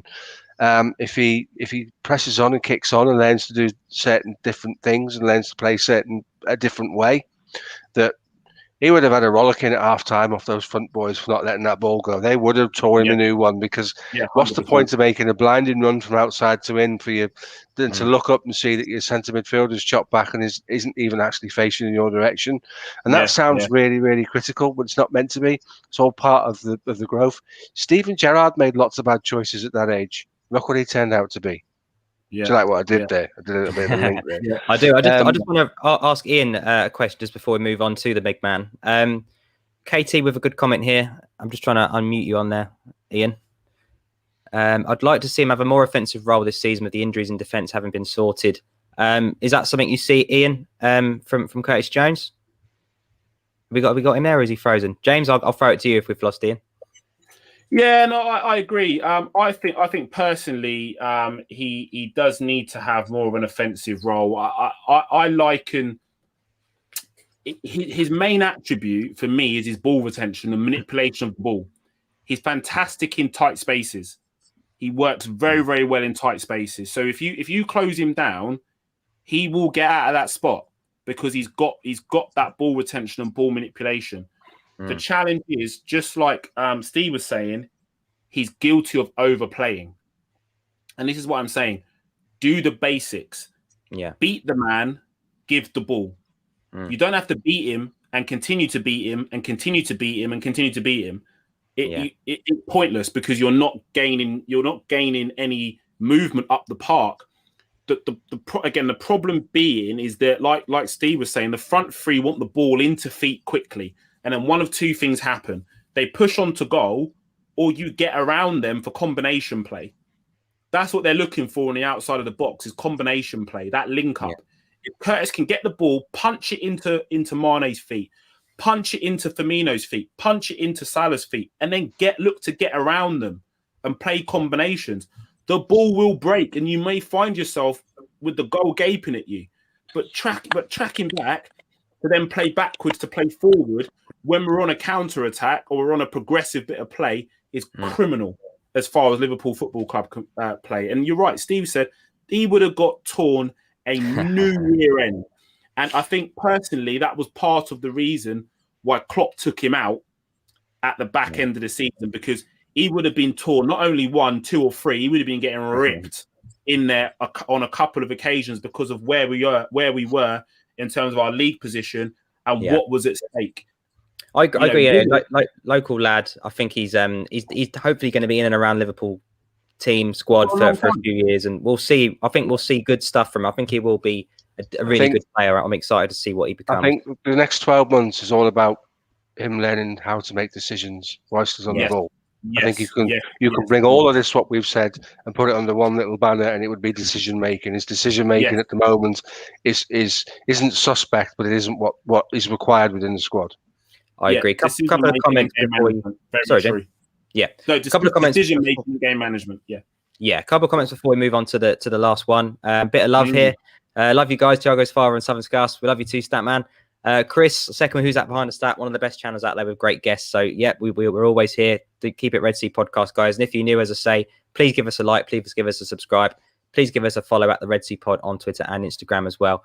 But yeah, in terms of that one, just to finish off, Klopp took him out because he was able to put Fabinho back into the midfield. And yeah, it was circumstance. People were coming back into the team from injury. But yeah, I agree. Young players need to be put in and put out. But in terms of moving on from one local lad to another, I'm not even going to bother about where he goes. We're just going to have a lovely chat to finish off about this great man, Steven Gerrard.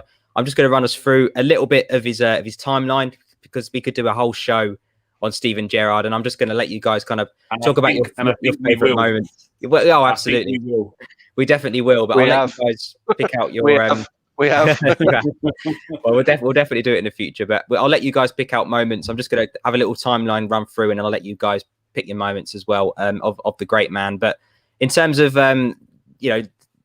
what you could even get into, 1998 debut, Everton, the red card in 99-2000 as well, kind of showed he had that kind of bite to him as well, and that Sheffield Wednesday goal that you always see on all the goal highlight videos, that first one for him when he just runs at goal, and an absolutely brilliant finish. Moving on to 2001, Young Player of the Year, wins the treble as well. What a start to your Liverpool career. And 2003 wins the Worthington Cup with a goal, and obviously against Manchester United as well. And he's made captain from Sami Hyypiä, which is no mean feat. Sami Hyypiä was a fantastic leader of this team, and to give it to a young lad, a local lad, massive responsibility. But clearly he was the right choice. Chelsea rumours never really went away. They were an up and coming team, just as Gerrard was as well. But stuck around for Istanbul. Won the penalty to get us back in the game. Obviously scored the header just before that as well. A year later, 2006 FA Cup win. Crazy goals, especially the second one. PFA Player of the Year that season as well. 2009 Real Madrid 4-0 at Anfield. Couple of goals. The volley as well was just absolutely sublime. How many goals he scored at Old Trafford in that same goal, kissing that same camera. Really good memories there as well. And penalty specialist for me, I've never seen anybody hit a ball as hard as Gerrard, whether that's with his laces or the side of his foot. I genuinely haven't. If the net wasn't there, it genuinely would carry on until it just went on forever and looped around the earth, I think. 2012, coming towards the end of his Liverpool career, really one more trophy against Cardiff. A nice Everton hat-trick as well in the Merseyside derby in 2012. And contract talks with Rodgers and a reduced role, and coming off the bench against United, very frustrated with how his career was going at that time, and getting the red card after I think about 30 seconds. But 710 games, 186 goals. What more can you say about him? So, guys, I thought I'd just go around the room and let you all pick out your best memories of Gerrard. So, Steve, we'll start with you, mate. Well, I'm going to read you 3 quotes from ex-professionals about Gerrard. I like this. Paolo Maldini. Sorry, I'll replace Paolo Maldini with Pele. To me, he's one of the super best midfielders in the world. He is an excellent player. Zinedine Zidane. There was a point when Gerrard was the best midfield player in the world. It is unusual to get a complete midfield players who can do everything, but this is what he has. Alex Ferguson. Sir Alex Ferguson. If you're looking for a player who would replace Keane, it would be Gerrard without question. He's become the most influential player in England, bar none, more than Vieira. Not that Vieira lacks anything, but I think Gerrard does more for his team than Vieira does and has way more to offer. I've watched him quite a lot. To me, Gerrard is Keane. Unbelievable on the ball. He seems to be there. He's got that unbelievable engine, desire, determination, and anyone would love to have Gerrard in their team. That's from three of football's biggest iconic names you choose to pick, and there's a whole list of them. For me personally, Dalglish would always be my favourite Liverpool player because I grew up with my wall emblazoned with his posters, and for a long time I would tell anyone I thought Kenny Dalglish was the greatest Liverpool player of all time. Dalglish played in a great team. That's one of the counter arguments to pick between the two. But Dalglish had to play well to stay in that team, so that's why he's up there. But for me, Steven Gerrard is the number one Liverpool player of all time. If you sat and designed a centre midfielder on a computer and you put in 12 different attributes and you put in the search engine, there must be a 7.5 out of 10 every week in all of those 12 attributes. Only one name would come up, and that would be Steven Gerrard. He was and is the most complete footballer I've ever seen. Ian will tell you we've had some sort of semi-famous and some famous people on our podcasts. And one of the questions I always ask him is Gerrard, Lampard or Scholes? Only Elton Wellesby, who's an Everton fan, said anything other than Steven Gerrard. One ex-professional footballer said, I trained with him once in England, so I'm going to claim that I've played with him. He was different class. He came onto the pitch and he made a difference. I had a long conversation with two lads who were in the Wickham squad that got to the semi-final against Liverpool, and the one that played actually said in the pod they were in the game till Gerrard came on. And when Gerrard came on, he lifted the ground, he lifted the stands, he lifted the fans, he lifted the team. He did everything at twice the intensity of everybody else on the football pitch, and he demanded that intensity was matched. So if you fired a ball at you and you didn't get it back, God help you. If you fired a ball into a channel and you did run for it, God help you. He is the most self-driven, motivated football player Liverpool Football Club's ever had. Luis Suarez would be up there and be close to that. But Steven Gerrard was just a winner. If you go back and watch goals when he used to play for Wiston, when he was a kid, that desire, that energy was there, that even then. So in terms of what he was, I'm a massive Graham Souness fan. If I was picking two guys to play in the centre midfield for Liverpool, those would be your two men because they would complement each other. And they are both were supreme captains. Steven Gerrard was a very good captain in the sense he used to organise team meals and things like that to pull people together. A lot of what Jordan Henderson does is similar, but Jordan Henderson's stuff is highlighted and promoted through social media more so than Steven Gerrard's was. That's not taking anything from away from what man Henderson is. But for me, Steven Gerrard could do everything. You name me another player at 112 minutes in a Champions League final that can go and play right back and mark a fresh Brazilian Serginho out of the game. It just doesn't happen. He is a one-off, an absolute, almost a freak of nature, such was his ability. And I see people saying Modric is better than him. Modric isn't fit to lace Gerrard's boots. Let's have a reality check. Not a patch. I look at Zinedine Zidane being in front of Steven Gerrard in terms of centre midfield. I look at Diego Maradona, who played in centre midfield, albeit at the front of it, and I'm struggling to look at other players who were better than him other than those two. And that's high praise indeed, and very, very illustrious company to be held in. So for me, Steven Gerrard is top of the shop. In terms of player and midfielder, Liverpool have never had anyone that can manage to equal that.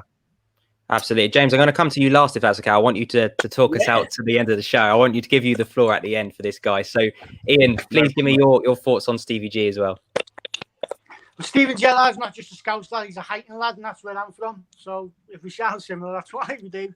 He literally lived 5 minutes down the road from me. Cool. So when he came through, I automatically had a connection with him. I wanted him to do well, whether he was a good player or not. Sometimes you have that feeling around the player, and I did for Steven Gerrard. And as soon as he scored that goal against Sheffield Wednesday, I knew we had a special player there. as great as he was, I think Benitez turned him into one of the world's best defenders. There was no one to come close to him around about the time. But we need to give a lot of credit to Gerrard Houllier, because Gerrard Houllier put Steven Gerrard on that right path and got him to where he needed to be. And Benitez took him to the next level. Like Steve said, when we talk about Virgil van Dijk, we say that if you were to go and build a centre-back on a computer, Virgil van Dijk will come out. That's what would happen. If you build the perfect centre-back, that is what would happen. Exactly the same as Steven Gerrard. Could tackle, could score, could run. People never used to talk about his pace. He was so fast with the ball and so fast without it. If Steven Gerrard was running towards you, you didn't try and stop him. You just got out of his way. His power was incredible. For me, I never got to see that much of Kenny. But Gerrard, for me, will always be Liverpool's greatest ever player. What he done, he dragged some absolutely awful Liverpool teams and got them some points and trophies that they should never have gotten near. That is how good Steven Gerrard is. People talk about Luis Suarez and what he did for Liverpool over them 3 seasons. Steven Gerrard done it for 12, 13 years, and that gets forgotten about. He was doing the stuff he was doing in 2005, in 2001, but wasn't getting anywhere near the credit he should have been at the time. He was a fantastic player then. It's just that because he was so young, people were waiting to see if he could keep this form going. And for me, he was that good from 2001 until he left. And we mentioned Brendan Rodgers briefly before.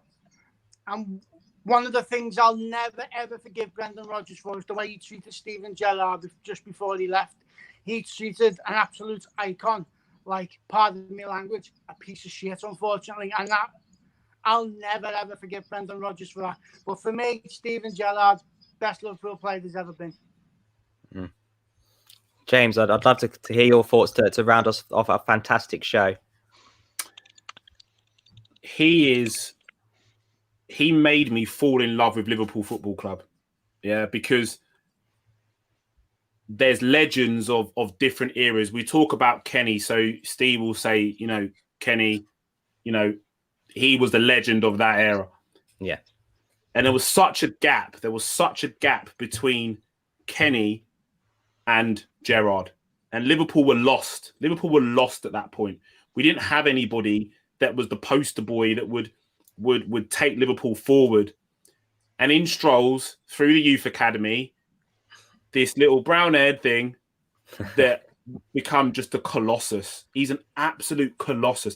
Even to the point that my 10-year-old son understands what Gerrard means to Liverpool Football Club. If you say to him, who's that? That's Steven Gerrard, Dad. What does he mean? That's the greatest player to ever play the game for Liverpool Football Club. That's what he will say. And Gerrard and generations upon generations upon generations will understand and remember Steven Gerrard for what he done for Liverpool. Played in some bang average sides. Bang average sides. And I remember being a kid thinking, don't worry, it'll be all right because we got Gerrard. And time after time after time after time after time after time, grabbed games by the scruff of the neck and pulled Liverpool from the depths. And even when all the transfer turmoil was going on under Hicks and Gillette, he was still at the club. Even when FSG came in, he was still at the club. He's seen 3 ownership groups at Liverpool. How many players can sit and say they've seen 3 ownership groups at Liverpool? Not many. And yes, he went to LA Galaxy, and that for me, that move was part of him running from what happened in 2014. Yeah, he was running from that, and I don't think he could get to grips with that in terms of his mental state. And he talks about it in his book as well, that at that point he just wanted the ground to swallow him up because of how much it meant to him to bring a Premier League title to Liverpool Football Club. And do I think he will come back to Liverpool Football Club and manage the club? Yes, I do. Do I want him to come back to Liverpool Football Club and manage the club? No, I don't. I don't want him anywhere near our football club as a manager, only because for selfish reasons, I don't want to spoil what memories I have of him. You know, I don't want any reason for anyone to tarnish how great he was in terms of his footballing ability. Paul Scholes, not got a spot on Steven Gerrard. Not interested.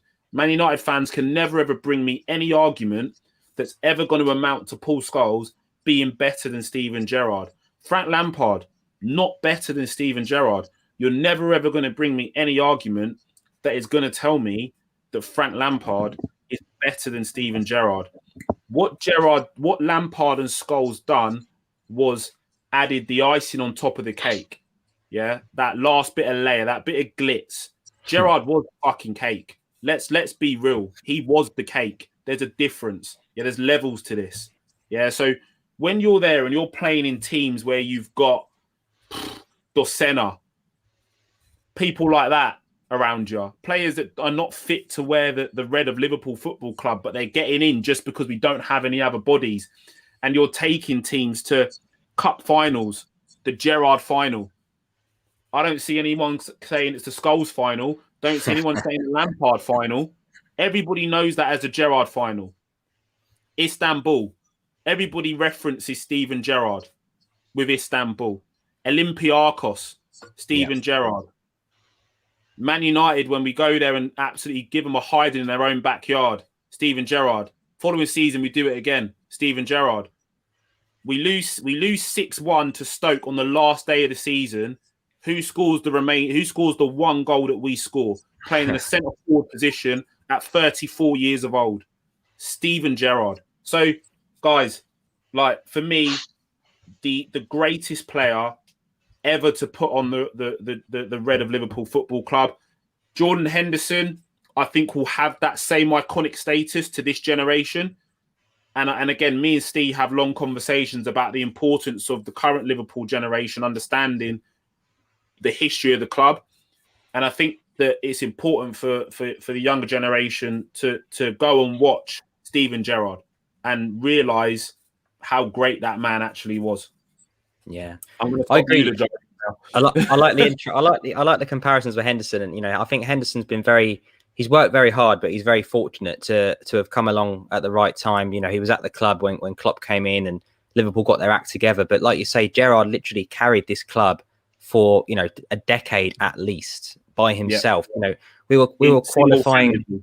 Yeah, single-handedly, we were qualifying for the Champions League because of Steven Gerrard. If Steven Gerrard wasn't here for those years, I dread to think where Liverpool would have dropped to, in those times. And as much as it pains me that Gerrard's career at Liverpool came to an end just as we started to get good. You see Jurgen Klopp come in, we win the Champions League, we win the Premier League, and I think Gerrard.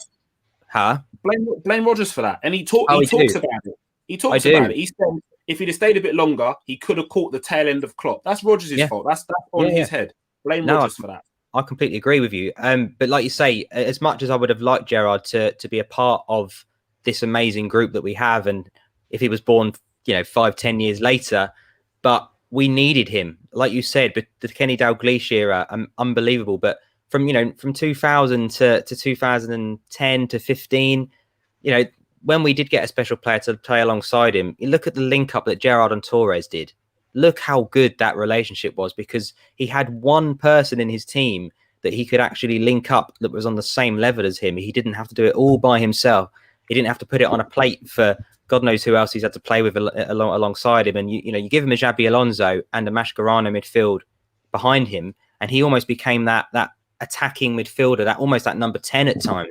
He was an 8 and a 10 combined. That was how good he was. And for someone like Fernando Torres to be getting fed by Steven Gerrard, it almost made him look better than he was, as good a player as he was, which we will definitely get into with the strikers tier list coming up shortly. But yeah, nothing more to add other than the greatest player I've ever seen in Liverpool's red. And yeah, the greatest player I think we will ever see in Liverpool's red. I genuinely don't think we will ever see a better player at this football club. And Chris agrees. Gerrard and Torres, honestly, those days were just unbelievable. And how we didn't win a Premier League title in 2009 with Gerrard, Mascherano, Alonso and Torres, I really don't know. And that's why I can't not forgive Torres for leaving the football club, because I remember how special he was with Gerrard. So Absolutely, you get players of once you talk about generational players. This is a lifetime. This is a lifetime player.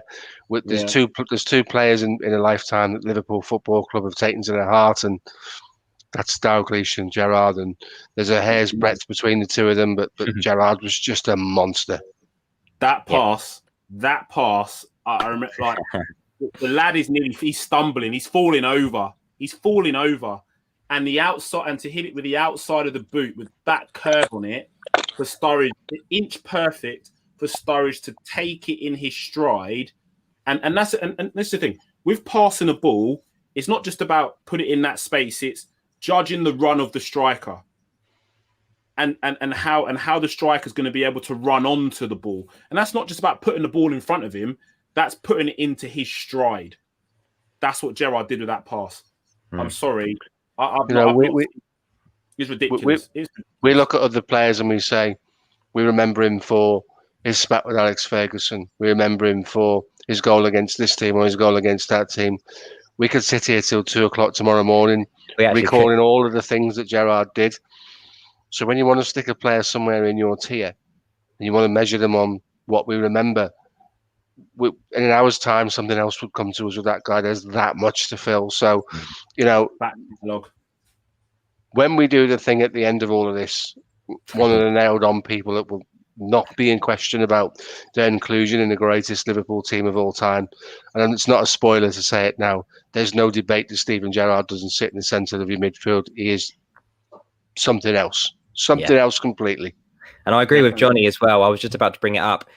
Even if you've seen it before, just go and watch his greatest goals. Not even his top 10, his top 30 goals for Liverpool. The amount of bangers in that, how many different types of goals he can score. Olympiacos, the West Ham goal, headers, running at players, the goal against Man United with Barthez, the volley at Anfield against Middlesbrough, Aston Villa hat-trick, the strikes, the free kick at Villa Park. I could go, like Steve said, I could go on forever. So many goals and all high quality. And the amount of penalties, his penalty record was outrageous. 186 goals for Liverpool. And, like we said, playing at times as a CDM, a CM, a right back, because, we had nothing at times with Gerrard in our team. We genuinely had nothing else. And he, for me, my age of growing up from 1990 to now, Gerrard will always and forever. I've seen his whole career, from age about 8 or 9 up to when he passed on to LA Galaxy. And for me, he's never ever going to be beaten. So I think that's a great way to end the centre midfield tier list in terms of the whole position. We've done a 2-part, which has been fantastic. We've got strikers coming up next, which, having counted back, Steve's got a great reaction. There's actually way more than I thought there'd be. There's about 48, I think, or so. So we're going to have to break it down into 3 or 4 parts. 3 or 4 parts. At least. So at least we're not going to be seeing the end of tier list, Steve. We're going to be carrying it on, and we're going to have a manager one. We're going to have an all-time best Liverpool 11 that we've seen within our lifetime. So obviously from Steve, Ian, James, and myself's Liverpool fandom, if you like. So lots of stuff to come up. Really, really excited to do those. We've still got our away shirt review to do as well. And Transfer Tuesday next week, guys, is going to be with Ben Kelly from Redmen TV. So really excited to have him on the show. In terms of where you can see us, we were on Redmen TV again on Wednesday, yesterday morning. We've been there 2 weeks in a row now. So we're going to be back on there again, same time next week. So that's only for members. So if you're a Redmen member, head over to there, 10:30 on Wednesday to see us over there. And we are starting our very, very exciting Red Sea full-time on LFC Day Trippers this Friday, which is tomorrow, which is crazy how quick that's come around. And every match, every pre-season game, every Premier League game, Champions League game, and Gav over at Day Trippers was saying, God, if we get to every cup final, you guys are going to be busy. So if we do, I'm happy. Me and James are going to be giving you raw reaction to every Liverpool match, sort of 30-40 minutes after the game. TF89 rants, mate. TF89 rants. We've missed it, mate. We go mental. We've missed it. Hashtag rants from James. But it's all good. It's been another great show tonight, guys. So Steve, absolute pleasure having you again, mate. Just let us know where we can find you, what you're up to before we finish. You can catch me on my own handle there. You can catch us on Football Focus. That's pretty quiet at the moment.